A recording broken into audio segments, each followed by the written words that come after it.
What's up, guys? We're going over 12 qualities of leadership. Number one, unwavering courage, being able to take risk and do things other people aren't willing to do. You got to be able to have some courage to do that. You got to be able to be willing to look stupid. You got to be willing to do whatever it takes, and who cares what people think. You are on a mission and you got a purpose and you have to fulfill it. You got to have courage to do that. That's the number one quality of leadership. Number two, self-control. You got to be able to, when people ask you to do something or go somewhere, hang out, or go and do this and invest your time in this, you got to be able to have self-control and say, nah, I got to do this right now. I have to focus on this, and I have to be focused, and I can't let nobody distract me. Have no distractions in my life. You got to have self-control, self-discipline. You got to be able to do that effectively. Number two, quality of leadership, of course. Number three, keen sense of justice. You got to be able to have a discernment on whether something is right for you to do.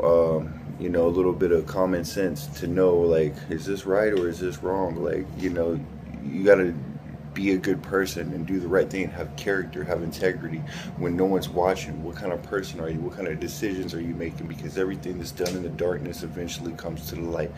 Number four, definite to make decisions. You got to be assertive. You got to know what you want to do, how you want to do it, how you want to get there, and you got to execute on it. You got to do it every day when other people are doing other stuff. You got to know what you want to do, and make a decision and say, hey, I'm going to do this, and I'm not going to let anything throw me off. I'm going to do this, do what I got to do to get it done. That's the number four quality of leadership, definite to make decisions. Number five, knowing how to plan. I set goals. I set lots of goals. I've got my daily routine, weekly routine. Got my to-do list, my daily checklist. I've got short-term goals, long-term goals. Weekly challenges. I learn a little bit of Spanish. I like to learn some do-it-yourself recipes. I watch a lot of videos and I take notes on a lot of stuff, all while running this business.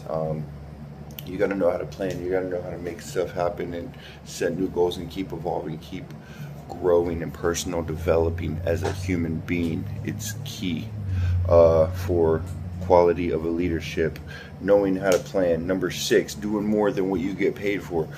At work, I like to do a little bit more than what they hired me for, because I'm bringing value to the company. So I'm going to be definitely one of the ones that they give some hours to, if it comes down to it, because I'm doing a little bit more than what they're paying me to do, and I'm going around and asking how I can help other people, and that's building relationships and networking and becoming closer with people that I work with. So it's a win-win-win, however you look at it. That's another quality for leadership. Number six is doing more than what you get paid for.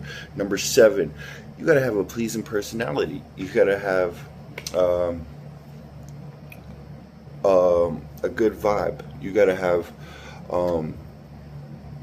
like when people come up, you got to be able to resonate with them and relate to them and connect with them on a level to where they feel like they're appreciated and understood and like you're a cool person. If you're not, you're gonna be like, this dude is weird. They're not gonna want to hang out with you or even get close to you or open up and tell you things because they get a weird vibe or a weird sense from you. So you got to have a pleasing personality. That's number seven. Number eight, sympathy and understanding. You got to be able to understand people. It's kind of going back into a pleasing personality. You have to be able to feel what they're going through, and it's hard if you ain't been through a lot of stuff yourself. I understand, but when I've been through a lot of stuff, I want to take my mess, and use it as my message. I want to use it to help other people. I want to have sympathy and understanding and be like, okay, I see where you're coming from. I see, a lot of people try to play the victim role, and you got to be able to help lift them out of that and help them not point fingers at everybody else, but to take responsibility for their own actions, good or bad. you know. So you have to have sympathy and understanding. Number 8, quality of leadership. Number 9, mastery of details. You have to be intricate and you have to study little ins and outs of things. You have to reflect at the end of every week. You have to sit back and be like, okay, at the end of every day, at the end of every week, at the end of every month, at the end of every year, annually, you got to sit back and be like, how can I do better? How can I be better? I saw how that worked for me. Let's do more of that. I saw how this didn't work for me. Let's do less of that. Mastery of details is very important. Pay attention to all the small stuff because everything is connected to everything and everything matters. How you do anything is how you do everything. Just remember. Number 10, quality of leadership is the willingness to assume full responsibility. What I was just saying. You have to take ownership for the good. You have to take ownership for the bad. You have to accept everything that you've done and realize that your decisions you've made yesterday predicts the reality that you are living today in the present moment.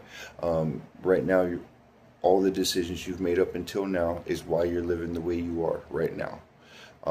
So you have to take ownership for that and say, okay, well, I fucked up, I screwed up, let's go ahead and fix it, and let's do this, and let's change it and be better. You have to take ownership for all of that, assume responsibility. That is the number 10, quality of leadership, willingness to assume full responsibility.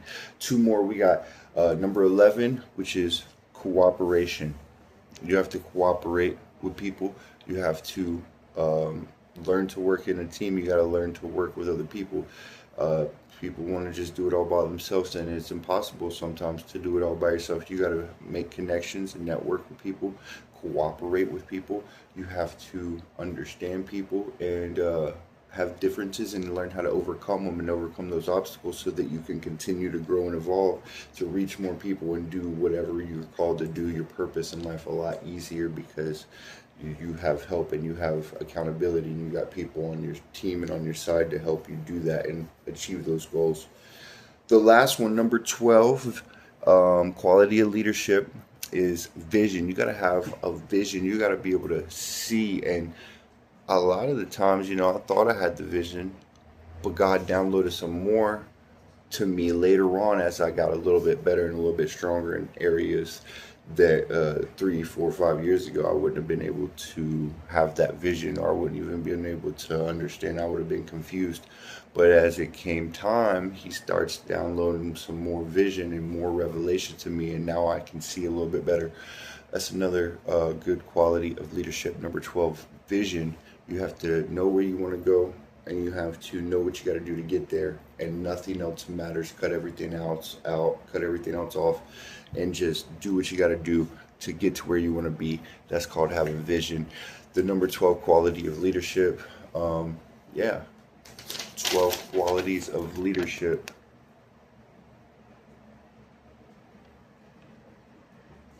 So I love you guys. See you in the next video.